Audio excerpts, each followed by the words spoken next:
হেইয়া, আজকে ফেফসাগুলোকে ফেলে দিব? রোজ রোজ কি একই জিনিস খাওয়া যায়? আরে এই তুমি এত দামি ফেফসাগুলোকে পানির ভিতরে ফেলে দিলে কেন? আরে ভাই আর বলো না, রোজ রোজ একই জিনিস কি খাওয়া যায়? এগুলো খেতে একদমই ভালো লাগে না, তাই ফেলে দিয়েছি। কে বলেছে এগুলো রান্না করলে মজা লাগে না? এগুলো রান্না করলে অনেক মজা লাগে খেতে। আর এগুলোকে ফেলে না দিয়ে অন্যজনকেও তো দিয়ে দিতে পারো। ঠিক আছে, এবার তুমি আমার মাথা খাওয়া বন্ধ করো।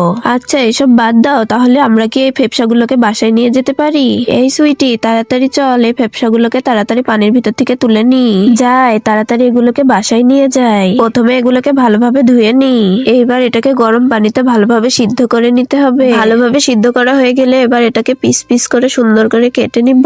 বন্ধুরা, তোমরা যদি আপেল খেয়ে থাকো তাহলে ভিডিওতে একটি লাইক দিবে, আর যদি চকলেট খেয়ে থাকো তাহলে চ্যানেলটিকে সাবস্ক্রাইব করবে। আর তুমি কোন ক্লাসে পড়ো কমেন্ট করে বলে দিও। এইবার কড়াইয়ের মধ্যে তেল দিয়ে আদা, রসুন, পেঁয়াজ আর কিছু সিক্রেট মশলা দিয়ে ভালোভাবে মিক্স করে নিতে হবে। এইবার ফেফসাগুলোকে দিয়ে ভালোভাবে রান্না করলেই হয়ে যাবে রেসিপি। এইবার এটাকে সবাই মিলে খাবো, কি মজা!